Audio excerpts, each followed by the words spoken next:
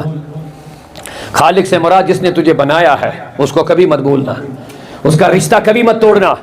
تو کسی بھی کرسی پر بیٹھ، ہمیں اعتراض نہیں ہے، لیکن تو خود کبھی خالق مت بننا، خالق کوئی اور ہے۔ آج کل بہت بڑے فرعون بیٹھے ہیں کرسیوں پر، بہت بڑے نمرود بیٹھے ہوئے کرسیوں پر، جنہیں رب بھول ہی جاتا ہے، جنہیں اللہ خالق مالک بھول ہی جاتے ہیں۔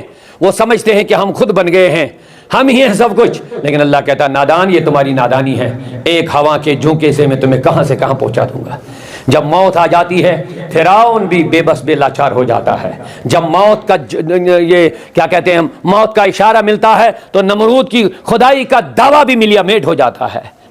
قارون جیسا دولت مند بھی زمین بوس ہو جاتا ہے۔ وہ قارون جس کے پاس اتنی دولت تھی، اتنی دولت، سنیے بڑی اہم بات ہے، اتنی دولت، کہتے صرف 70 اونٹوں پر جو ان کے مال کے خزانے تھے، ان خزانوں کی چابیاں جو تھی 70 اونٹوں پر، وہ ان کا بوجھ 70 اونٹوں پر ہوتا تھا، 70 اونٹ۔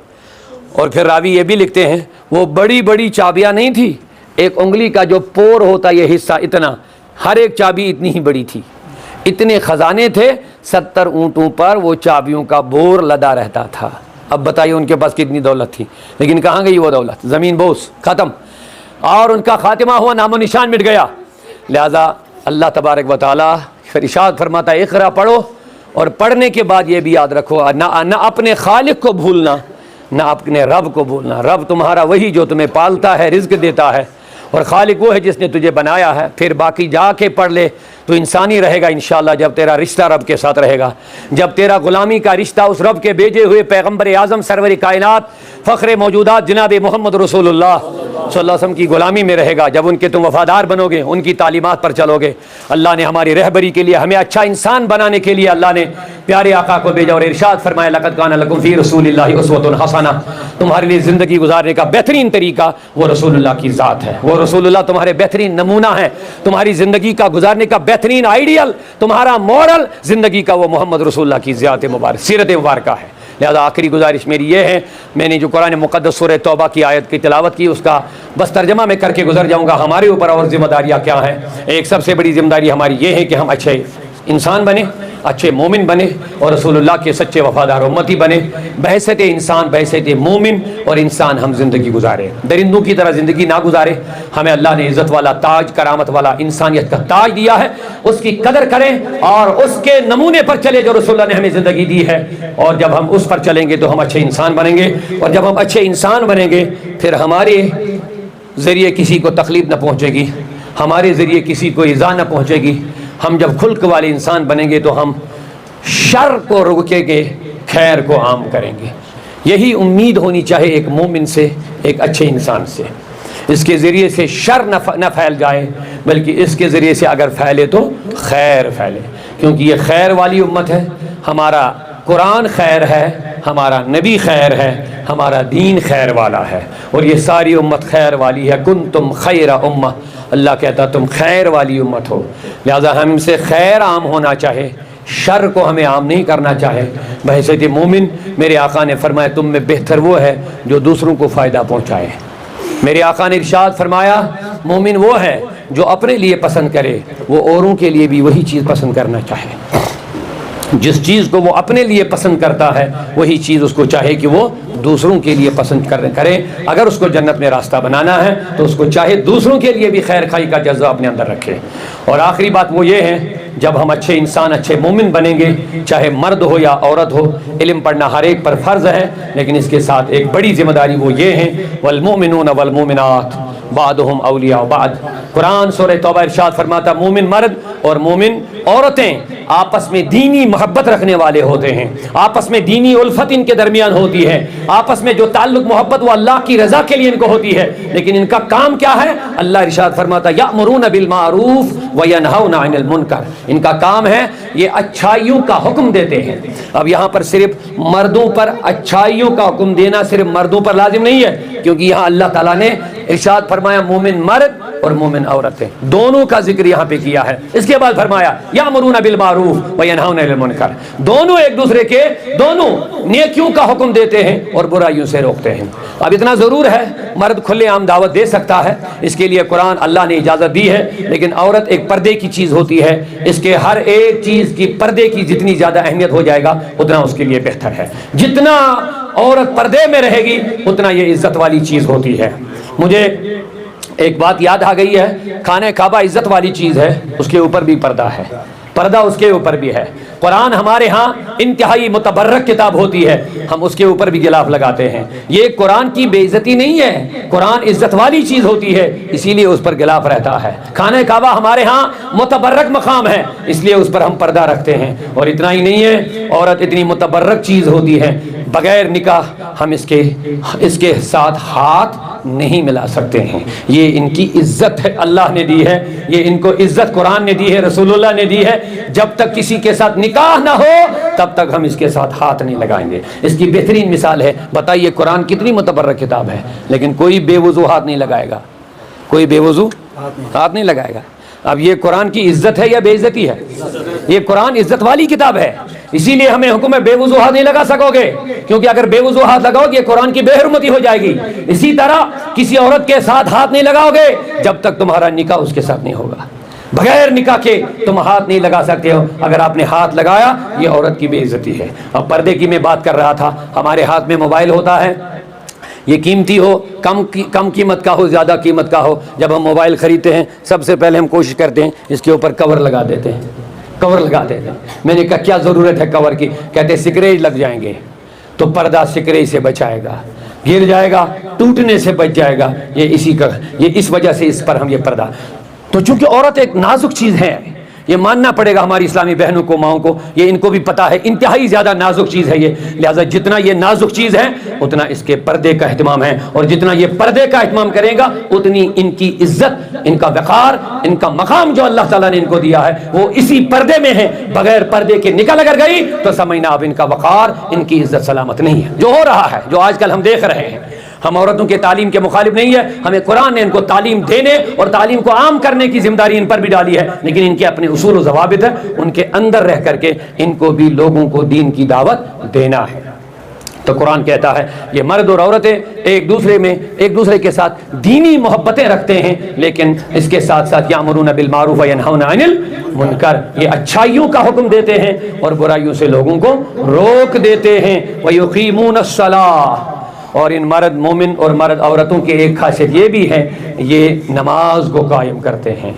وَيُؤْتُونَ الزَّكَاةَ، اور اپنے مال کو زکوٰۃ بھی دیتے ہیں، اور اتنا ہی نہیں وَيُطِيعُونَ اللَّهَ وَرَسُولَهُ، اور اللہ اور اس کے رسول کی فرما برداری کرتے ہیں۔ اب اس میں انعام کیا ملے گا؟ اولئک، اللہ فرماتا یہی ہیں وہ مرد اور عورتیں، سَيَرْحَمُهُمُ اللَّهُ، انہی پر اللہ رحم فرمائے گا، انہی پر، جن مردوں اور عورتوں میں یہ صفات ہوں گی انہی پر اللہ کی رحمت ہوگی، وَإِنَّ اللَّهَ عَزِيزٌ حَكِيمٌ، اللہ غالب اور حکمت والا ہے۔ میں نے آپ کا وقت لیا، میں اس کے لیے معذرت خواہ ہوں، لیکن کل کا بدلہ میں نے آج نکالا وہ بھی، تو میری امید یہی ہے کہ انشاءاللہ میں نے جو کچھ نصیحت کی باتیں کی ہے قرآن و حدیث